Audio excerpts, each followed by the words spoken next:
Hello, welcome to How to Survive in a Bad Economy. With our host, Charlie Grant. Speaker, trainer, and author. Hello and welcome to another edition of How to Survive in a Bad Economy. I'm your host, Charlie Grant. Our co-host for today's show will be Ulysses Cooper, Kevin Logan, and Matthew C. Horn. Our goals are simply to share with you strategies, techniques, and tips on how to survive, thrive, but keep the dream alive in these economic times. This TV show derived from this book entitled How to Survive in a Bad Economy. Our goals are simply to share with you strategies, techniques, and tips on how to survive, thrive, but keep the dream alive in these economic times. We have a fantastic show for you today. Ladies and gentlemen, we're going to be sharing about our youth today. So sit back, relax, and after the next selection, the show will begin.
Welcome back to How to Survive in a Bad Economy, where we share strategies, techniques, and tips on how to survive, thrive, but keep the dream alive. I'm your host, Charlie Grant. Our co-host for today's show will be Ulysses Cooper, speaker, trainer, and real estate tycoon. Also, we have Kevin Logan, speaker, trainer, and youth advocate. And none other than Matthew C. Horn, speaker, trainer, and author. And I'm your host, speaker, trainer, author, Charlie Grant. Welcome back. Ladies and gentlemen, we want to share with you today not only how to survive in a bad economy, but we want to target our young people today. How do we assist? How do we help our young people to survive in a bad economy? First of all, young people, it's time to rise up. It's time to mount up. It's time to get up. It's time to wake up. It's time to get your grades up, get your pants up. Young people, it's time to change your product. So say no to drugs, young people. Even young ladies, it's time to wise up. I know it's hot, but even young ladies, it's time to cover up. Gentlemen, let's talk about it. Our young people in today's economy, with times like this, with the foreclosure rates up so high, job loss, cars being repossessed, so many things are happening. The stock market down. How do we assist and help our young people? What are some strategies that we can utilize for our young people in an economy like this? How can we help our young people, Ulysses, in an economy like this, sir? Well, first what we have to do, we have to promote education, education, education. Yes. Is the key. Yes, yes. And you hear what he said, education. Young people, you got to stay in school. That's the golden rule. Don't be no fool, young people, because we need you. Because you got to get to college to obtain the knowledge to keep the money, young people, in your wallet. Education. Matthew, what would you say to a young person as far as education is concerned in economic times such as these? I would tell the young people to simply embrace self-reliance. And what I mean is that we live in an age where the information superhighway is taking off. Oh, yes. You can educate yourself on how to become virtually anything that you want to become. So get on that internet, shut everything down, turn the videos off, turn the music off, pick up the mouse, start typing on the keyboard, find out what you want to be, research it and learn it. And not just that, get in the atmosphere of what your destiny is, whatever your truth is, get in the atmosphere of it and find the clues to success, because eventually if you get enough clues, you'll be able to create and build your own blueprint. Makes sense. Great, great. Brother Logan, what advice would you give to a young person when it comes to education in economic times such as this? Well, both of the gentlemen that preceded me hit on key terms. It's learning. This is a prime opportunity for them to learn. And once they learn it, they can understand that the information highway, the educating themselves, those are all key points to them being the authority of what they want to be. They need to start dreaming more and stop lowering the bar, thinking that they can't reach it.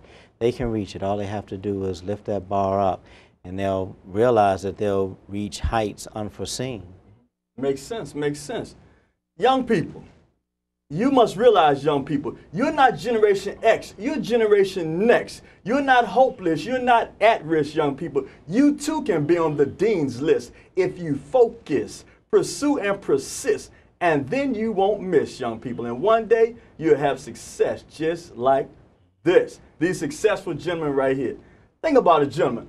When you were a youngster, I'm sure there was someone in your life who might have helped you or inspired you.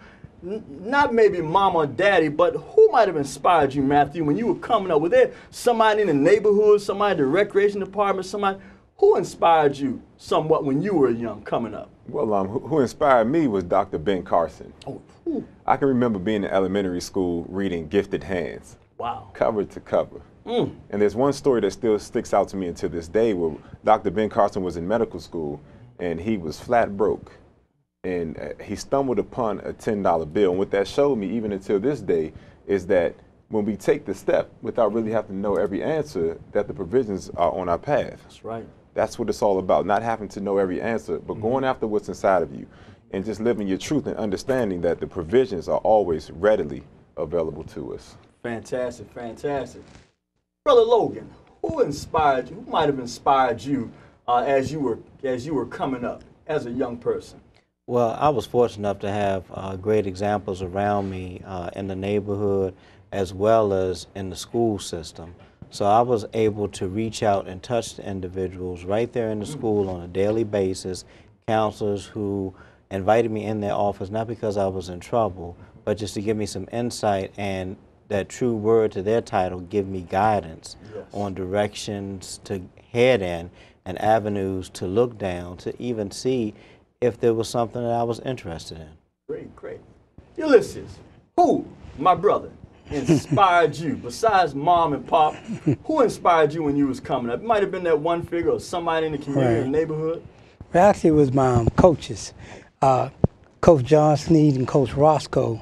When I used to box at number 11 Police Boys and Girls Club, they inspired me. They taught me about being committed. They taught me about dedication. They taught me about showing up. Because every day they showed up. Oh, yeah. And it was the one incident where one day I didn't show up as a young person. And Muhammad Ali came to visit our gym. Wow. I missed that. Wow. Ever since that day, I showed up every day. Even Zig Ziglar say, anything that's worth doing is worth doing wrong until you can get it right. That's right. All right, all right. Powerful, powerful. And for me, one gentleman, this was a young guy who was in the neighborhood. I was probably about 10 years old. And I never forget this guy. I used to go to the playground. I probably was around 10 or so. And this guy, he would be playing football, but he always played quarterback. His name was Ellery. They called him L. He was kind of cool dude. He's always, have his little towel, right? Back in the day, they had a little towel and stuff, he's trying to be cool.